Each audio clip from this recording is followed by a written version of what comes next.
Bom, seja B x1, x2, etc., um evento associado à variável aleatória x, tal que B está contido em Rx. Tá? Então, aqui de novo, eu vou fazer um paralelo para que a gente já estudou lá na aula que falava sobre espaços amostrais finitos, né? Principalmente. A gente primeiro definiu a função de probabilidade, que vai atribuir probabilidades aos elementos individuais do espaço amostral, no caso da variável aleatória, dos elementos de Rx, do contradomínio da variável aleatória x. Né? Foi o que a gente fez lá na aula também sobre espaços amostrais finitos. Né? A gente definiu uma função que atribui probabilidade para cada um dos elementos individuais do espaço amostral. E depois a gente extrapolou isso para um evento. Tá? Então lá nessa aula eu falei para vocês que qualquer evento, vou botar um A aqui, qualquer evento A do espaço amostral, né, ele na verdade é formado pela união, né, de I igual a 1 até, por exemplo, N, né? Poderia ser infinito aqui também, mas enfim, dos conjuntos AI, onde o meu espaço amostral é dado por A1, A2, A3 e assim sucessivamente, né? Até a N, por exemplo.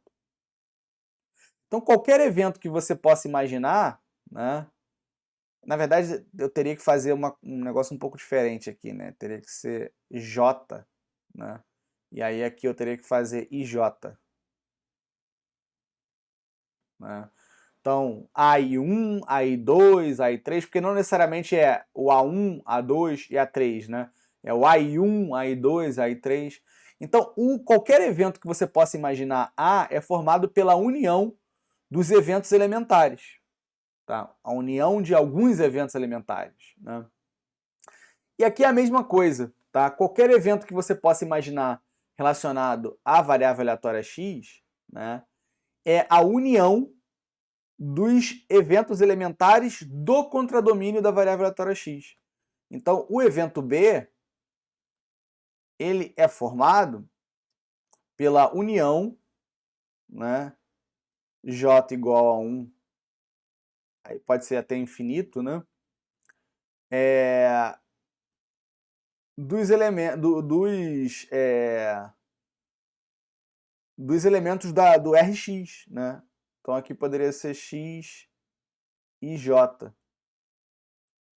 Então, o B ele é formado pela união de um conjunto qualquer de elementos, de valores elementares ali, né, de eventos elementares associados ao Rx, né, daquela variável aleatória. Né?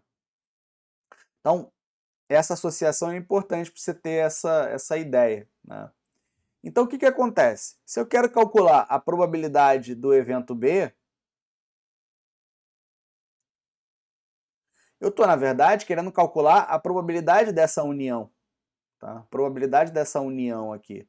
Tá? Então, a probabilidade de B é igual à probabilidade dessa união.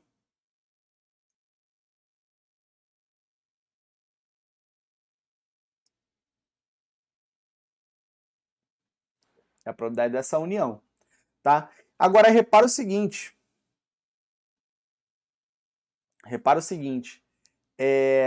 Esses elementos do meu Rx, né, eles são mutuamente exclusivos. Tá? A variável aleatória x ela não pode ser, por exemplo, x1 e x2 ao mesmo tempo.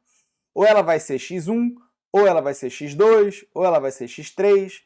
Então, x1, x2 e x3 são três eventos elementares mutuamente exclusivos.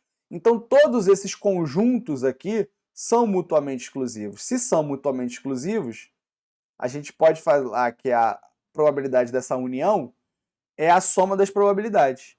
Então, isso aqui vai dar o somatório de j igual a 1 até infinito, né, da probabilidade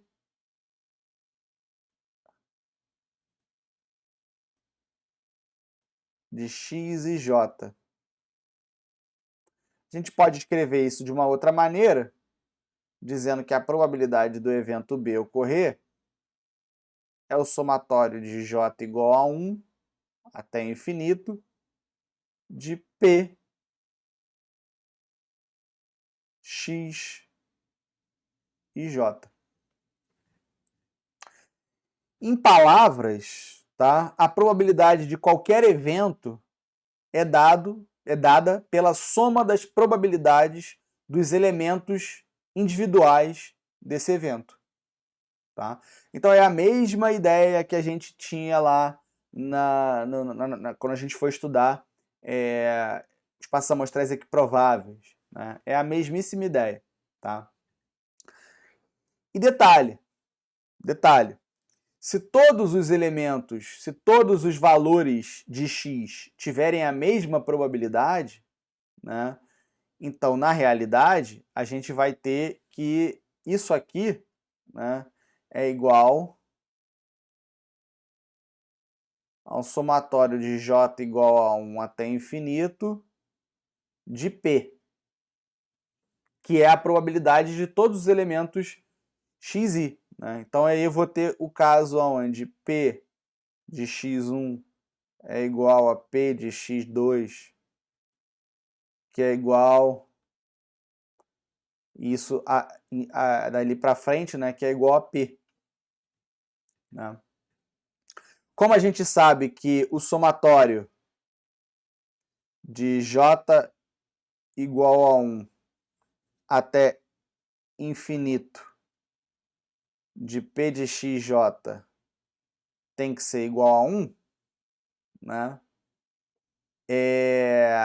Se a gente supor, na verdade, que o número de elementos da minha variável aleatória, né, o número de elementos do Rx, ao invés de ser infinito, ele vai ser finito. Né? Então, se eu supor que eu tenho um número finito de elementos no Rx, então aqui vai até n, né? Então, isso basicamente significa que eu tenho n vezes p igual a 1, logo p é igual a 1 sobre n. Tá bom? Isso no caso de uma variável aleatória discreta, cujo contradomínio dela seja um conjunto finito de elementos. Se por outro lado for infinito, né, então eu não consigo. Então aí a coisa muda. Né? Então, se for infinito,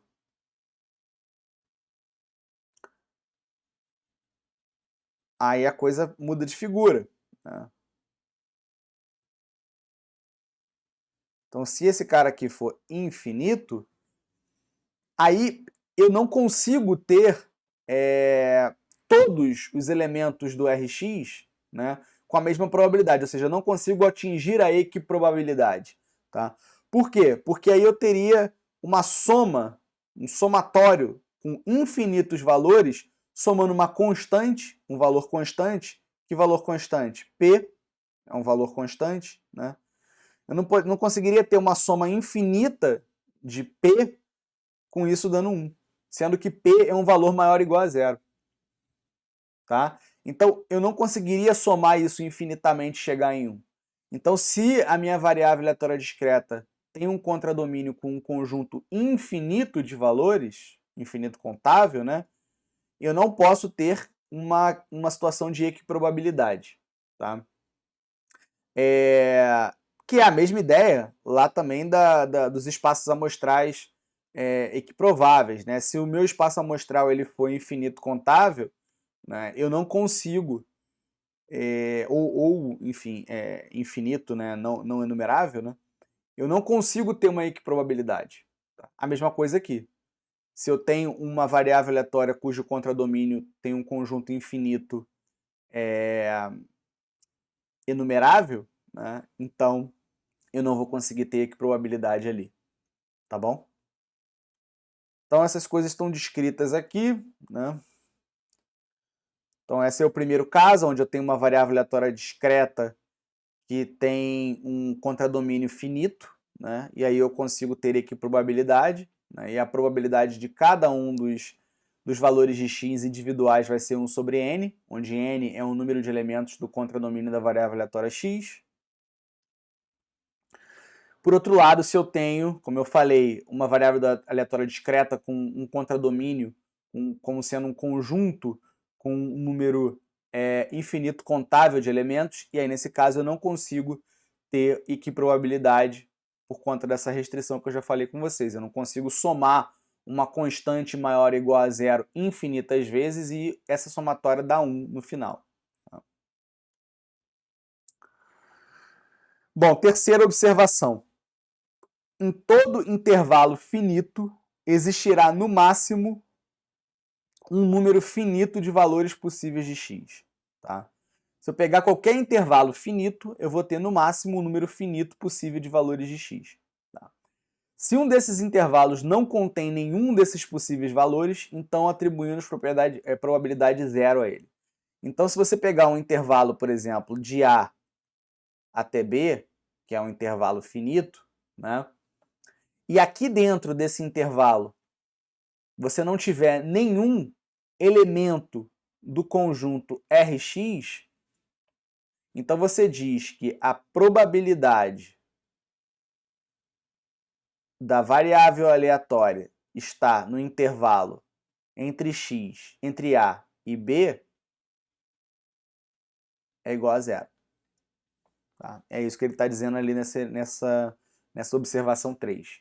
Então, se eu tenho um intervalo, né, onde eu não tenho nenhum elemento da variável aleatória ali dentro daquele intervalo, então a probabilidade da variável aleatória estar naquele intervalo, ela é zero.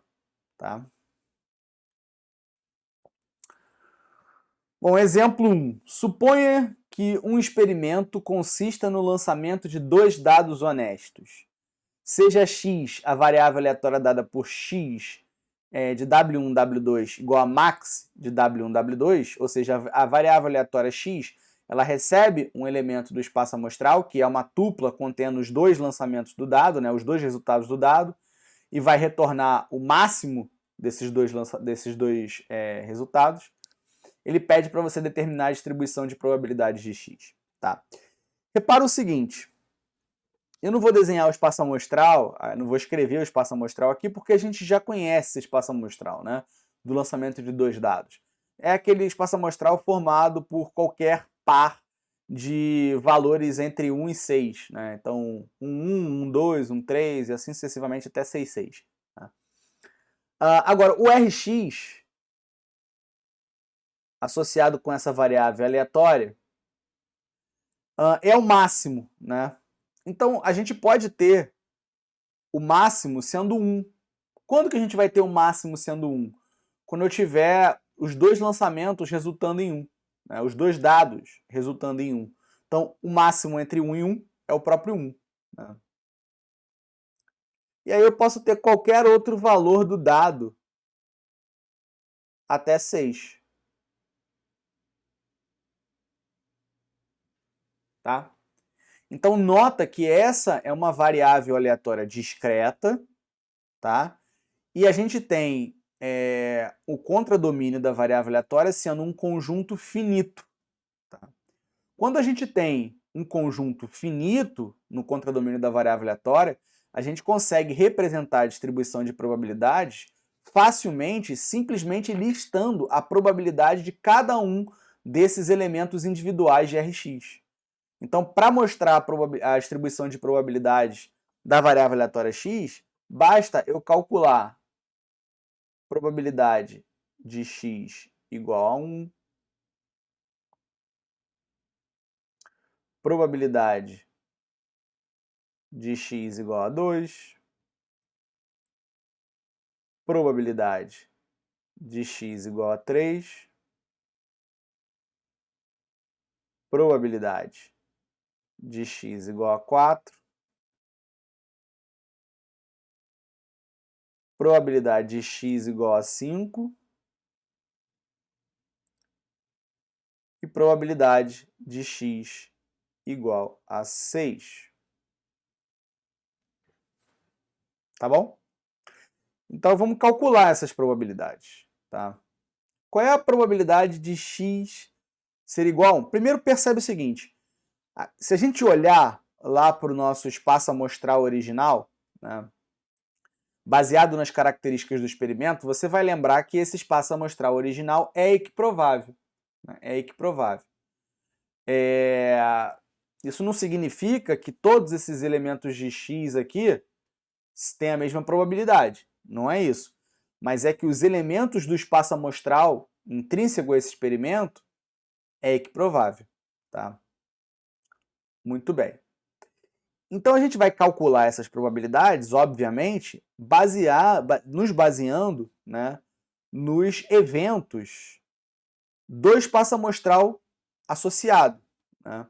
Então deixa eu só fazer uma coisa aqui. Deixa eu apagar esse P de x igual a 6 aqui e botar ele mais para o lado, que eu vou precisar desse espaço aqui.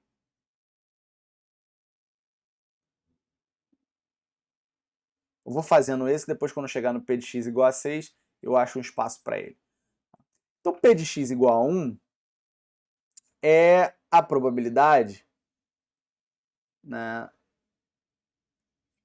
de S tal que o máximo...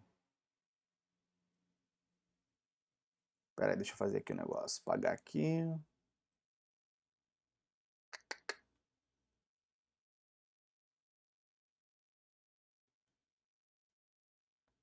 É a probabilidade W1, W2, dado que x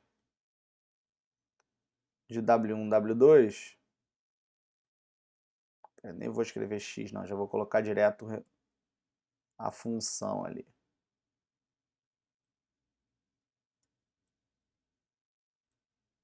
Dado que o max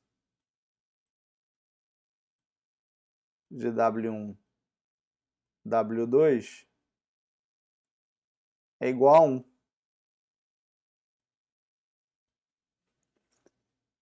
Bom, e isso aqui vai ser igual à probabilidade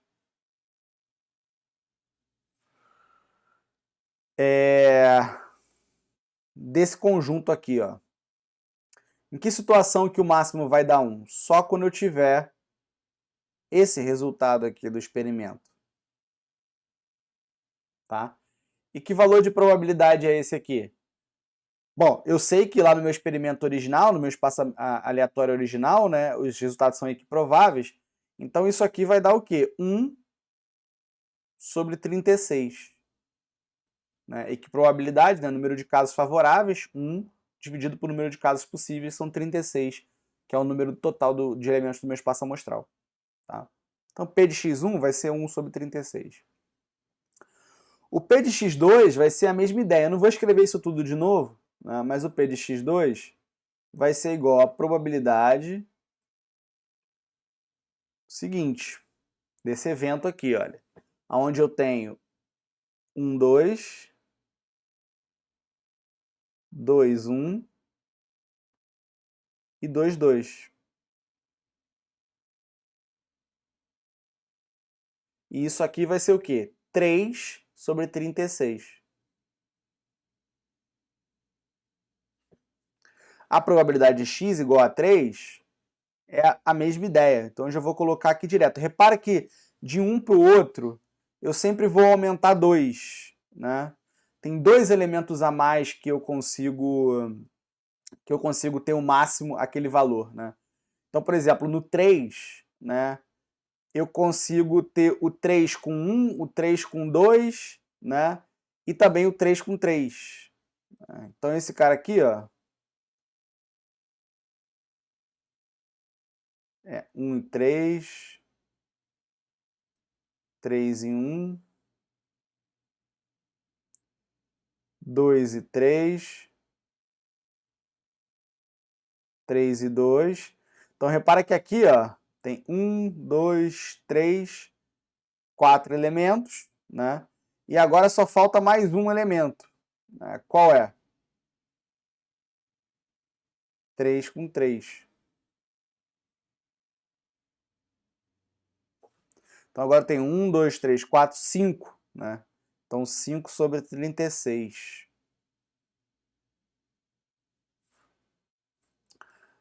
X igual a 4 vai ser aqui 1 e 4, 4 e 1,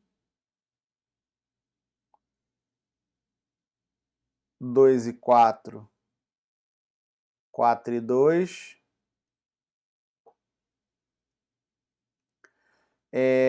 3 e 4, 4 e 3, e 4 e 4. Aqui eu tenho 1, 2, 3, 4, 5, 6, 7, né? Então 7 sobre 36. Repara que sempre aumenta de 2 em 2, então 1 para 3, 2, né? 3 mais 2, 5, 5 mais 2, 7. P de x igual a 5, então, seguindo a mesma linha, 9 sobre 36. E P de x igual a 6 vai ser igual a 11 sobre 36.